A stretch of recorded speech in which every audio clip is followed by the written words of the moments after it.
lebih dari kelompok 10. Pada video kali ini kami akan menjelaskan mengenai replik dan duplik dalam peradilan tata usaha negara.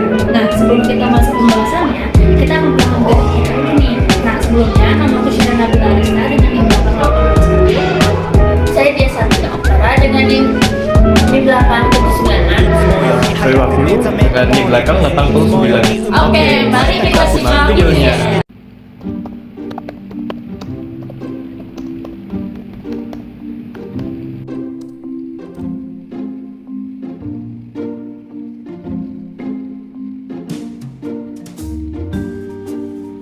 Kamu penasaran sama apa itu artinya replik dan duplik?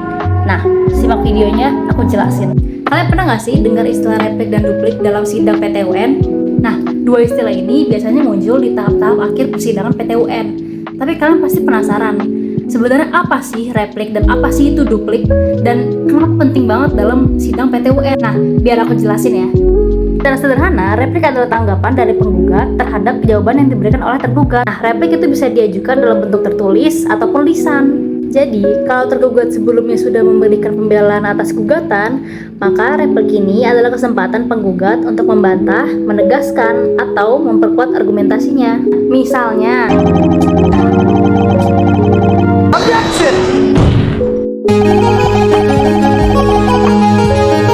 bisa dibilang kalau replik ini seperti balasan resmi dari penggugat terhadap pembelaan tergugat. Kita lanjut ke duplik, adalah tanggapan tergugat atas replik. Dengan kata lain nih, duplik adalah kesempatan terakhir bagi tergugat untuk memperkuat posisinya sebelum masuk ke tahap pembuktian. Biasanya isinya itu berupa pembenaran tambahan, klarifikasi, atau penguatan terhadap jawaban yang sebelumnya sudah mereka sampaikan. Lalu bagaimana dengan pasal-pasal yang menjelaskan tentang replik dan duplik tadi? Nah, kalian bisa lihat dasar hukum replik dan duplik di pasal 75 ayat 1 dan ayat 2 Undang-Undang Nomor 5 Tahun 1986. Dalam aturan tersebut dijelaskan bahwa setelah tergugat menyampaikan jawaban, penggugat berhak memberikan replik dan tergugat pun diberi kesempatan untuk menanggapinya melalui duplik. Yang artinya, dua tahap ini adalah bagian dari prinsip keadilan dalam proses peradilan, di mana kedua pihak diberi ruang yang sama untuk menyampaikan pendapat hukum. Dan justru disinilah letak menariknya, karena dari sini hakim bisa melihat seberapa kuat argumentasi dari masing-masing pihak tersebut. Tapi mungkin kalian masih bertanya-tanya nih,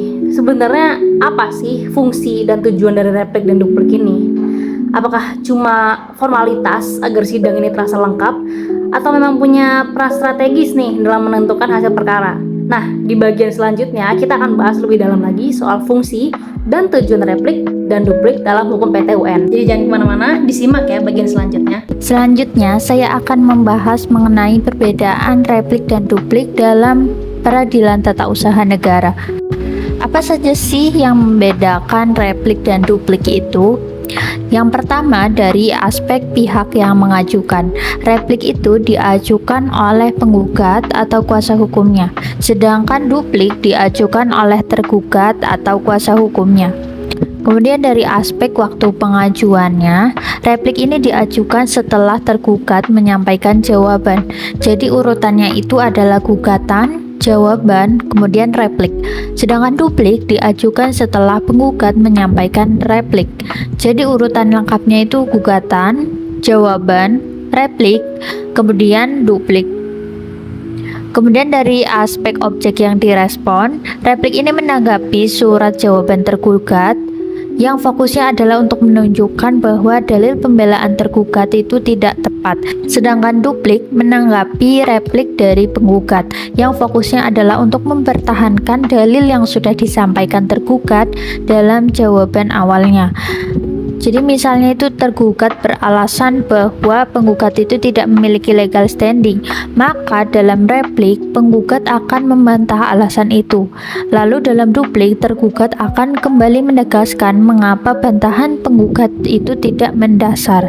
Kemudian dari segi sifat argumennya, replik ini bersifat reaktif ofensif. Artinya penggugat ini bereaksi terhadap jawaban tergugat dengan menyerang kelemahan dari argumen tersebut, yang tujuannya untuk meyakinkan hakim bahwa alasan tergugat ini tidak kuat dan gugatan penggugat harus diterima.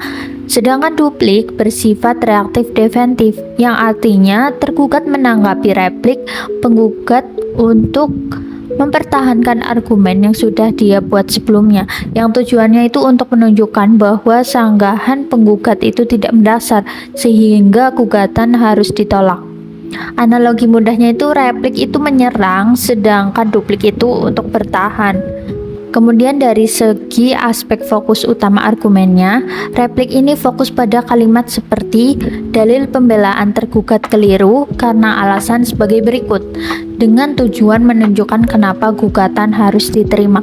Sedangkan duplik fokus pada kalimatnya seperti sanggahan penggugat tidak mendasar karena alasan sebagai berikut, dengan tujuan untuk menunjukkan kenapa gugatan itu harus ditolak. Kemudian yang selanjutnya yaitu fungsi dan tujuan replik dan duplik. Yang pertama, fungsi klarifikasi. Di sini replik dan duplik itu membantu memisahkan mana dalil yang diakui dan mana yang dibantah. Jadi proses pembuktiannya nanti jadi lebih efisien karena kita tahu mana yang masih diperdebatkan. Kemudian fungsi persuasif, kedua dokumen ini juga berfungsi untuk meyakinkan majelis hakim tentang kebenaran posisi masing-masing pihak sebelum masuk ke tahap pembuktian. Kemudian fungsi defensif, di sini fungsinya itu sebagai benteng pertahanan terakhir, terutama untuk melindungi dalil yang diserang oleh pihak lawan. Kemudian fungsi ofensif, ini terutama terlihat pada replik. Replik ini bisa menjadi alat untuk menyerang titik lemah dari argumen pihak lawan agar hakim melihat sisi lemahnya pembelaan lawan. Kemudian yang terakhir, fungsi pemetaan sengketa, yakni bagi hakim, replik dan duplik ini berfungsi sebagai peta konflik hukum yang menunjukkan titik-titik di mana saja yang menjadi inti perdebatan. Oke guys, kali ini aku akan membahas tentang struktur dan isi replik dan duplik serta alur dalam persidangan. Oke, struktur yang pertama adalah kepala atau judul. Ditulis dengan jelas di bagian tengah atas dokumen dengan judul replik penggugat atau replik dalam perkara nomor sekian. Yang kedua, tujuan surat dan identitas para pihak. Yang pertama, tujuannya adalah ditujukan kepada majelis hakim yang memeriksa perkara, mencantumkan nomor perkara, menyebutkan kembali para pihak yang berperkara. Aku kasih contoh ya, aku bacakan contoh. Majelis hakim memeriksa perkara nomor sekian di Pengadilan Tata Usaha Negara, nama kota, misal aku di Semarang, jadi aku nebutin nama kotaku Semarang, antara nama penggugat sebagai penggugat melawan, nama tergugat sebagai tergugat. Ketiga, kalimat pembuka berisi pernyataan pengantar bahwa replik ini diajukan untuk menanggapi jawaban tergugat, menyebutkan tanggal jawaban tergugat yang ditanggapi. Contoh, dengan hormat, untuk dan atas nama penggugat. Dengan ini kami selaku kuasa hukumnya berdasarkan surat kuasa khusus tertanggal tanggal di SKK hendak mengajukan replik sebagai tanggapan atas jawaban tergugat yang telah disampaikan pada tanggal jawaban tergugat sebagai berikut. Kemudian yang keempat, isi replik. Bagian inti dalam eksepsi, jika tergugat dalam jawabannya mengajukan eksepsi atau yang bisa disebut tangkisan formal mengenai kewenangan pengadilan, syarat, gugatan, dan lain-lain, maka penggugat wajib menanggapi eksepsi tersebut terlebih dahulu. Isinya adalah dalil-dalil untuk membantah dan mematahkan eksepsi tergugat. Yang kelima, kalimat penutup atau petitum replik berisi permohonan kepada majelis hukum.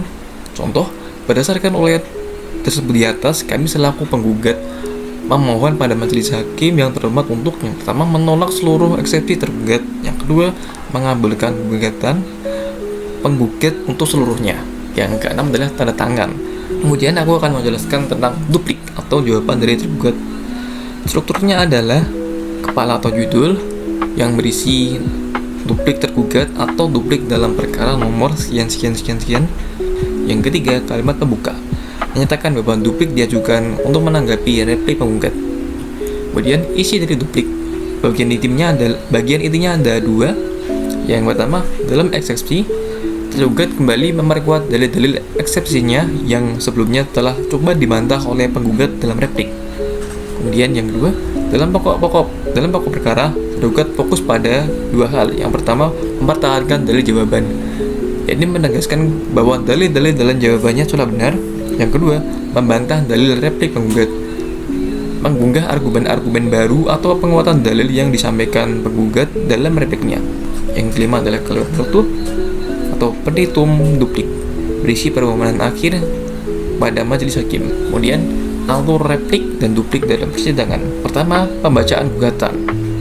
Saat sidang dimulai dengan penggugat membacakan surat gugatannya. Yang kedua, jawaban tergugat.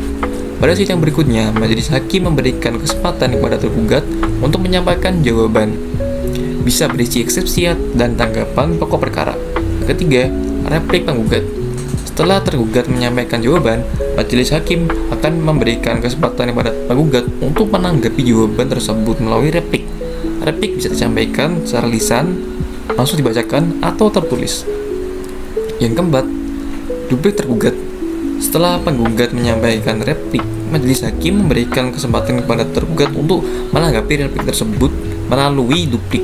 Ditutup dengan persidangan dilanjutkan ke tahap berikutnya, yaitu pembuktian, di mana para pihak mengajukan alat-alat bukti, surat dan saksi untuk menguatkan dalil masing-masing mereka. Sekian video dari kami. Terima kasih untuk teman-teman karena udah nonton podcast gratis ya. Kalian paham kan? Terima kasih, bye-bye.